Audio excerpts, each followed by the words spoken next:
Shalom, selamat pagi saudara kasih Tuhan. Kemarin kita telah membahas satu tema, yaitu tentang bebas dari hutang dan menjadi berkat. Dan kita bisa menjadi berkat itu kalau kita mengalami berkatnya Tuhan dalam hidup kita, baru kita ini bisa menjadi berkat. Dan bagaimana kita ini bisa mengalami pengalaman dengan Tuhan? Dikatakan dalam firman Tuhan dikata Amsal 10 ayat yang ke-22 dikatakan, berkat Tuhanlah yang menjadikan kaya, susah payah tidak akan menambahnya. Hal ini saudara mesti pahami, bahwa berkat Tuhanlah yang membuat kita ini kaya. Jadi setiap kita harus mengalami berkat Tuhan yang memampukan kita ini menjadi kaya. Banyak orang ini mempunyai uang banyak tetapi tidak menjadi kaya. Artinya bahwa dia masih merasa kurang dalam hidupnya. Walaupun uangnya banyak, jumlahnya banyak, tetapi di dalam hatinya dia masih merasa kurang. Dan orang semacam ini tidak akan pernah menjadi berkat.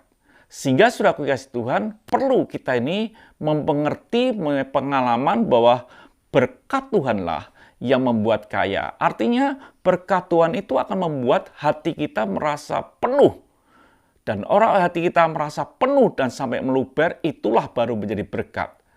Kalau kita membaca satu ayat dalam Amsal 22 ayat yang keempat dikatakan, ganjaran kerendahan hati dan takut akan Tuhan adalah kekayaan, kehormatan, dan kehidupan.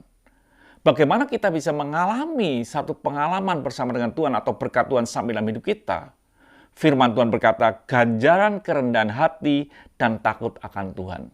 Dua bagian ini tidak bisa ditinggalkan bagi orang yang ingin menjadi berkat atau mengalami berkat Tuhan, yaitu yang disebut dengan kerendahan hati. Kita mempunyai hati yang rendah, hati yang bisa diisi full.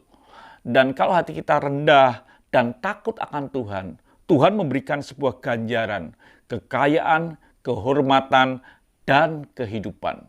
Hal inilah yang mampu dalam hidup kita mengalami berkat Tuhan, dan berkat itu bisa menjadi berkat. Tuhan memberkati. Mari kita berdoa.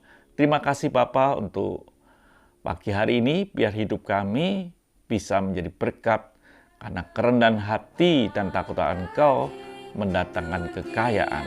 Haleluya. Amin.